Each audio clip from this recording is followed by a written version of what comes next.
Let me be clear. When I say vitamin, I am referring to the synthetic chemicals created in a lab. I am not referring to nutrients found in produce, fish, nuts, mushrooms, or other natural foods. The entire synthetic vitamin industry is a scam created by Big Pharma to sell us more products.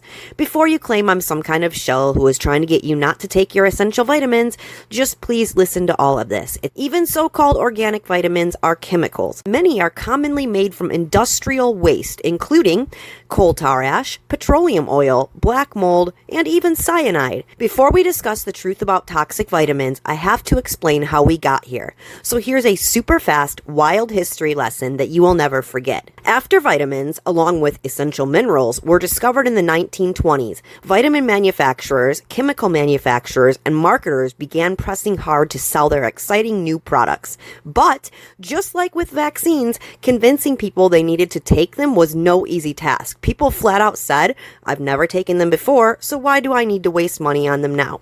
So, how can you sell a ton of product when people don't want to buy it? Aha! You go around the people by lobbying. In 1924, 3 organizations, including the American Public Health Association, suddenly pushed for iodine to be added to table salt, based on, quote, new science. The new science somehow demonstrated that adding lab-made, factory-produced iodine to table salt was going to protect people from radioactive fallout. And also, it was great for their thyroid.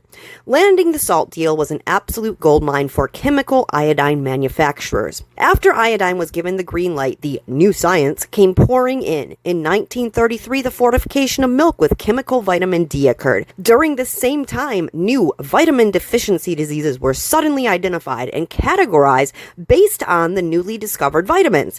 It was a circle jerk of new vitamin discoveries, new science, new deficiencies, and new chemical substitutes needed to keep us healthy. Then, more new science. In 1940, the Committee on Food and Nutrition, now called the Food and Nutrition Board, recommended the addition of thiamine, niacin, riboflavin, and iron to flour.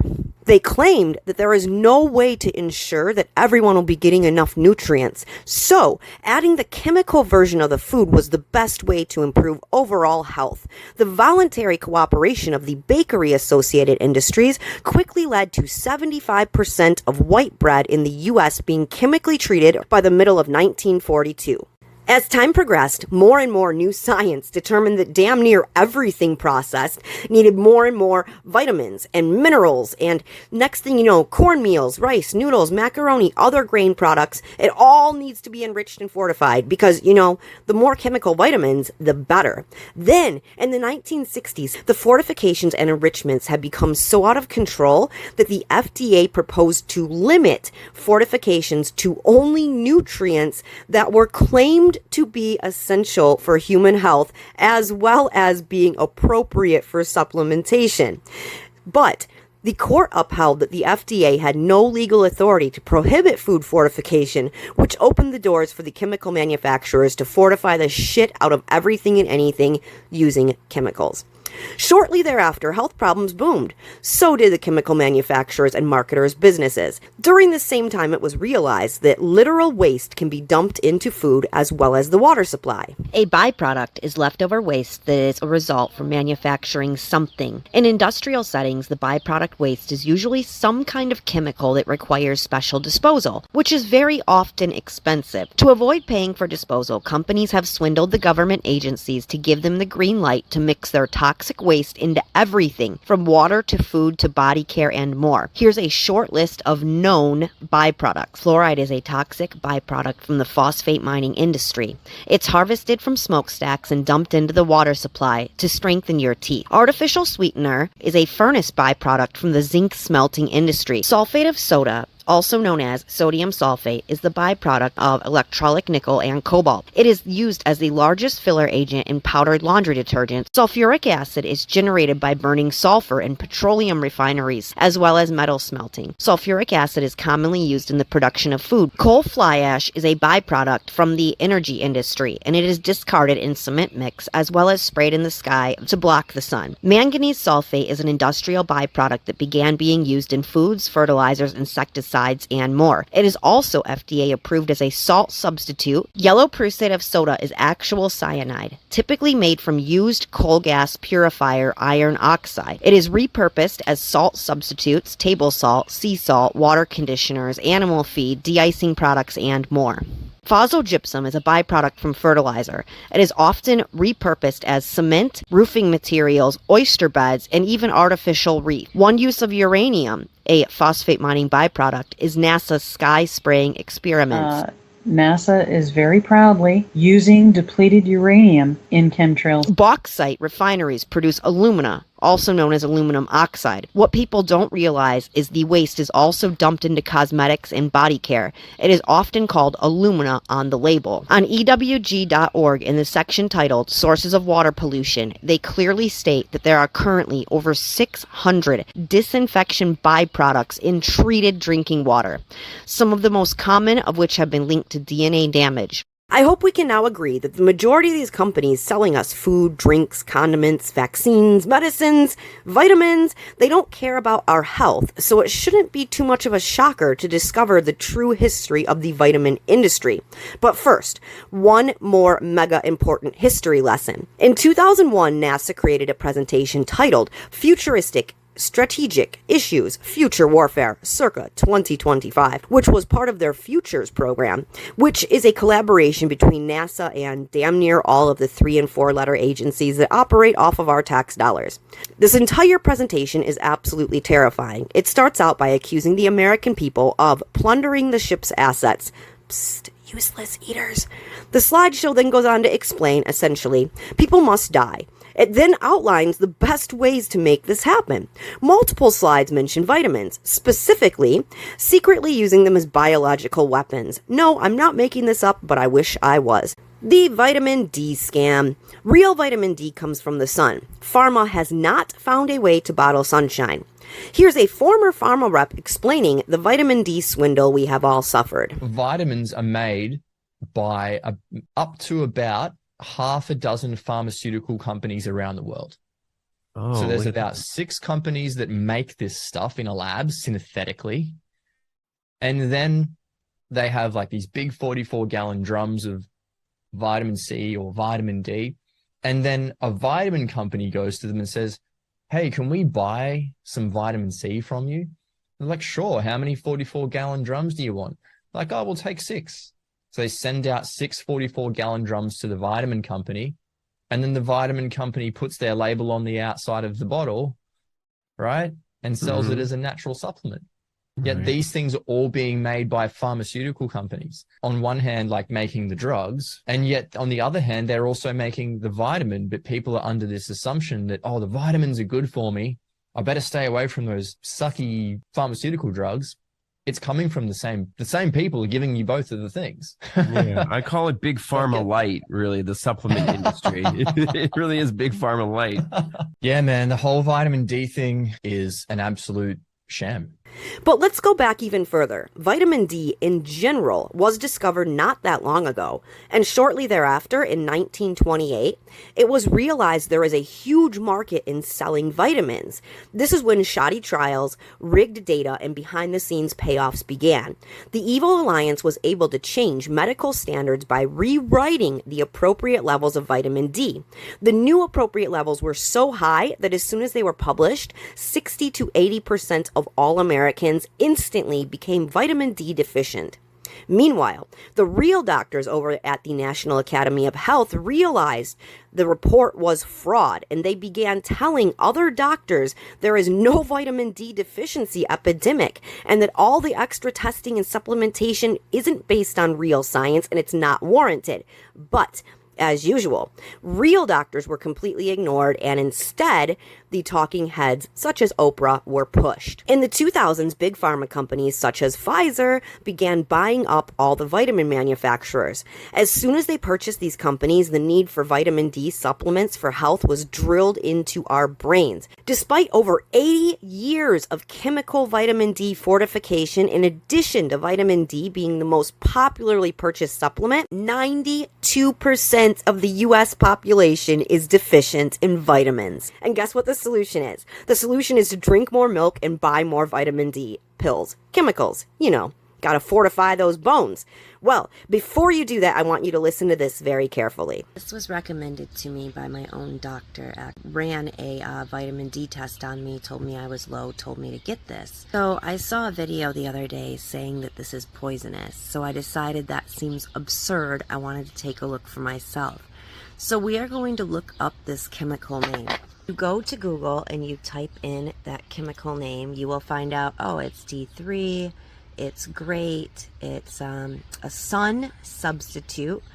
But then if you type specifically in the chemical name and MSDS, which means Manufacturer's Safety Data Sheet, Fisher Scientific is one of the biggest chemical makers. So we're going to take a look at it here. You'll see product name, vitamin D3. And then it says recommended use, laboratory chemical. Uses advised against food, drug, pesticide, or biocidal use. If we scroll down here, hazard identification, acute oral toxicity, category 2. Dermal toxicity, inhalation toxicity, target organ toxicity with repeated exposure, category 1. The organs it targets are kidneys and bones. Fatal if swallowed, in contact with skin, or inhaled. Causes damage to organs through prolonged or repeated exposure. This says take daily, by the way. Here are the manufacturer's safety data sheet. Warnings: do not eat, drink, or smoke when using these products. Wash hands, wash face. Only use in a well-ventilated area. If swallowed, contact poison control. Here's the chemical components of it. Yeah, so this is legitimately poison, you guys. This is actual poison being sold to us as a sun substitute vitamin.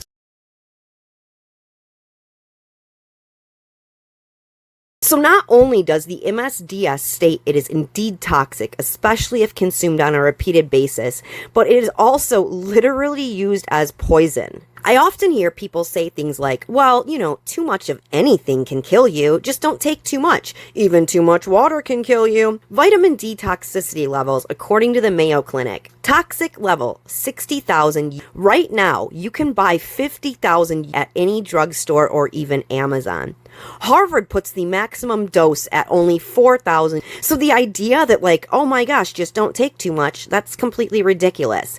Additionally, these toxic levels do not account for age, weight, pre-existing conditions, let alone the interaction of the chemicals in synthetic vitamin D along with the chemicals that we are supplementing that aren't vitamin D. I mean, what's the interaction if you're taking vitamin D, vitamin C, vitamin A? What are all those doing when combined? We don't know because it's never been tested. Did you know that even margarine is fortified with synthetic vitamins A and D? If not, then how is it possible to avoid the toxic levels? The vitamin C scam. Real vitamin C comes from citrus and greens. Synthetic vitamin C is an even crazier story than vitamin D. Vitamin C is in everything. Does it do any good? That is the question. Where did we get this vitamin C craziness? Can be traced back to one man, and that is actually a very brilliant scientist. His name is Linus Pauling. 1931. He was born in 1901, so this was when he was only 30 years old. He sent a paper to Journal of American Chemical Society. The editor of the journal did not find any suitable person to review it. He said, I can't find any expert who can really decipher what is going on in this paper. And even Albert Einstein shrugged his shoulders and said, it's too complicated for me. Now he got a letter from Dr. Irving Stone. I'm writing doctor in quotes because this was an honorary PhD degree from kind of a dubious university, though not really a doctor. And Dr. Irving Stone, wrote a letter to Linus Pauling and said, oh, if you take 3,000 milligrams of vitamin C every day, you will live for 25 years and more. He started taking it and soon became a huge believer. He published many books about how vitamin C is good for common cold, the flu. Now he was saying it is good for Spanish flu also. Okay. And later on, cancer and vitamin C. So many physicians and doctors kept getting requests by their patients to prescribe them more and more vitamin C. So to summarize, we are all obsessed with chemical vitamin C because a non-doctor with an honorary degree told an award winner that consuming vitamin C would add 25 years to his life. And then it was written, and then it was repeated, and then it became fact. Did you know that nearly all synthetic vitamin C is imported from China? And did you know that in order to label a vitamin natural, it only needs to contain 10% natural ingredients? Do you know why Emergent C is so popular? Because it's owned by Pfizer. The vitamin B scam. Vitamin B is naturally present in a vast array of unprocessed foods such as meat, other proteins, dairy, cereals, fruits, vegetables. Synthetic vitamin B12 is literally made from poison. Common form of B12 in the world is entirely synthetic. We make it from hydrogen cyanide. It's called cyanocobalamin. It's a cyanide-based B12. I mean, it's hard to believe that we're allowed to make vitamins out of hydrogen cyanide in this country, but we are. Flintstone vitamins have cyanocobalamin. So do Airborne. So do Celsius energy drinks. Emergent C has cyanocobalamin, cyanide-based B12. So when you put this form of B12 into the body, it drops off the cobalt metal, the cobalamin, right, which is B12 is a metal, a light metal. It drops off the metal into the cell, and then you're left with a floating cyanide molecule. Now, the body doesn't recognize that. So in order for cyanide to leave the system, it binds to oxygen and other light metals and takes them out of the system. It's a thief. To keep this video short, let me close with this. Unfortunately, all of these trusted internet doctors seem to parrot the exact same talking points. Vitamins are the key to a long life, which we all agree. But what they're failing to mention to you is chemicals are never the key to a long life. I have yet to find a good, healthy chemical, period. But doctors can't make money selling you broccoli on the internet. So instead, they sell you synthetic